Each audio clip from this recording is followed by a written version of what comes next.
Nelson Mandela, A Long Walk to Freedom. This story was written by Nelson Mandela himself. Essentially, it's his autobiography.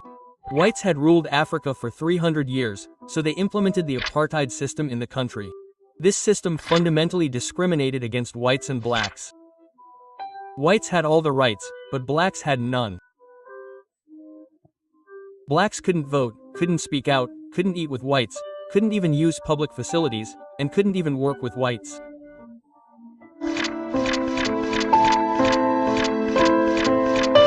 That's why our Nelson Mandela spoke out against this apartheid system, but he was then put into the GL system for 27 years.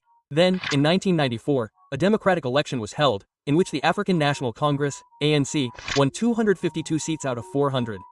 Nelson Mandela was the leader of this party. After this, Nelson Mandela was given the title of Father of the Nation. He also became the first black president of Africa. And now, the story you're about to hear, or whatever you might call it, takes place after all these events. On the 10th of January, 1994, a major inauguration was to take place in Africa. World leaders and politicians from 140 countries were present, and more than 100,000 white, black, and colored people were present. Who are colored people? Basically, people with dusky skin, people like us Indians, all of them were present. They were all celebrating together, and on this very day, Nelson Mandela was about to take the oath and become the first black president. May 10, 1994.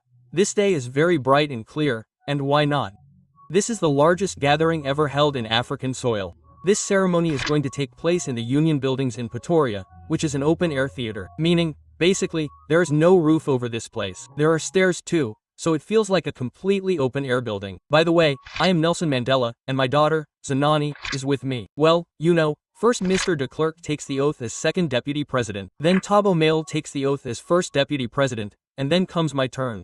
I swear that I, Nelson Mandela, will strictly uphold the Constitution and dedicate myself to the welfare of the people.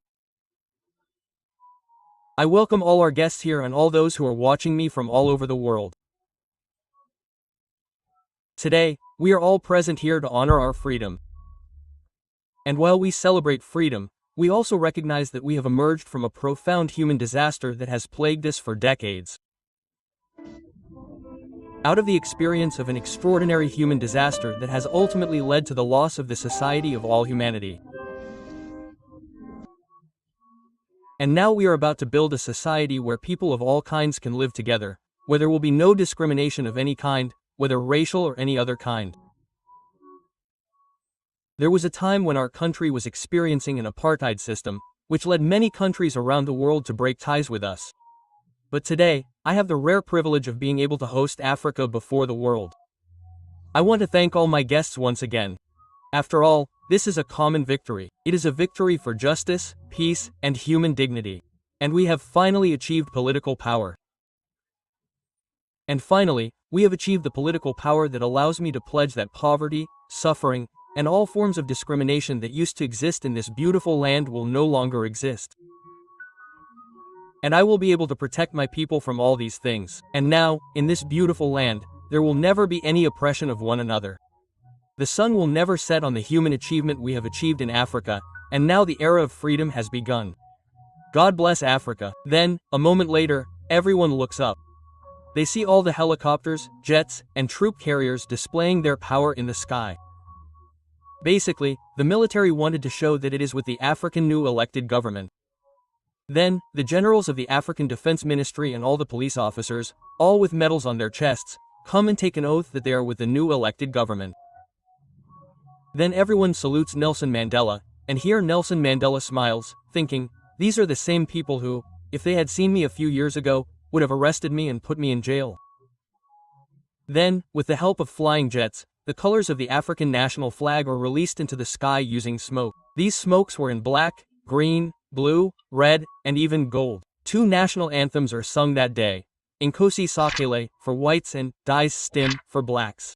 I hope I pronounced it correctly. You can see the spelling. However, here we learn that black people don't even remember their national anthem properly. This means that due to the pressure and discrimination they have been subjected to for so many years, blacks have even forgotten their national anthem. But Nelson Mandela knew that soon everyone would memorize these words.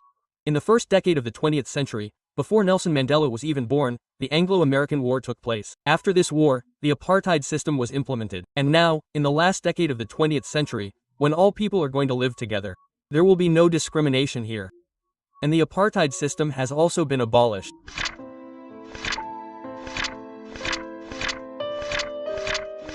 These good days have come after the sacrifices of thousands of people. I regret that I will not even be able to thank all of them. And these patriots do not even know the changes their debt and their sacrifices have brought to our country. And it is because of them that our country, our Africa, has been freed from the apartheid system. However, the apartheid system has left a deep wound in our country that will not heal quickly. Well, I know of some people who spoke out against the apartheid system before me, like Oliver Tambo, Walter Sisulu, Chief Luthley, Yusuf Dato, Bram Fisher, and Robert Sobukwe. There are many minerals beneath African soil. There are also many diamonds, but perhaps no bigger diamond than these people has ever been born in African soil. These people are purer than diamonds. I have seen some men and women who risk their lives for just one idea. They endure all the attacks on themselves, fight them all, and that too without breaking. Anyway, you all should know that a courageous person is not one who is not afraid. A courageous person is one who conquers fear. When a person is born, they do not think that because they are black, they have to racially discriminate against them. They have to hate them.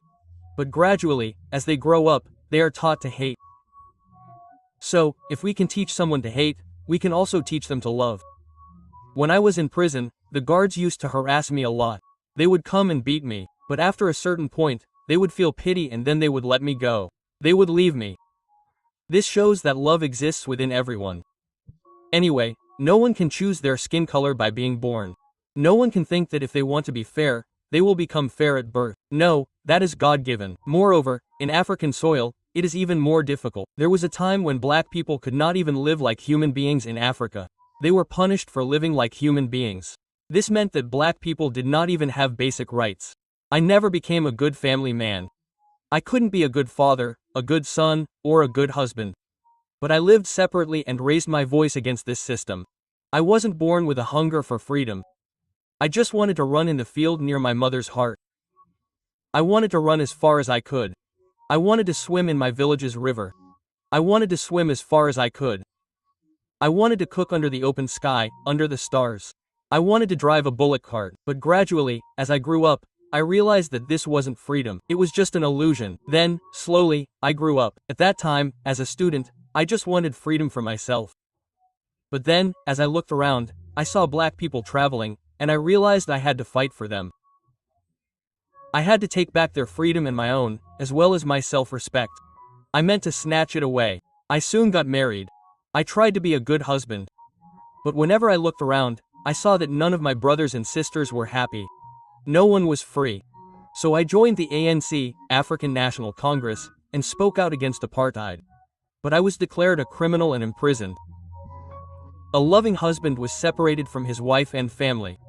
And after that, I spent 27 years in prison as a mock prison, fighting my battle from there. Nelson Mandela then became Africa's first black president, and if he wanted, he could have done to whites what he had done to blacks. But Nelson Mandela knew that freedom was for everyone, and he could have declared Africa free only when everyone lived together in harmony. That meant no discrimination. And so, for the sake of humanity, everyone was freed. So this was the story of Nelson Mandela and Africa's long walk to freedom. And this is how your 10th chapter, the hardest one that scares you all, ends. I don't know why everyone finds this chapter hard. Look, it's such a lovely and easy chapter. And look, this was a detailed explanation. So if you understood the explanation of the chapter and enjoyed watching the video, then subscribe to the channel. You must like the video and share it. It will be good if you do as you wish, but the video will not get any reach. And this video will not reach anyone. So friends, I will meet you guys in the next video. Till then, bye bye.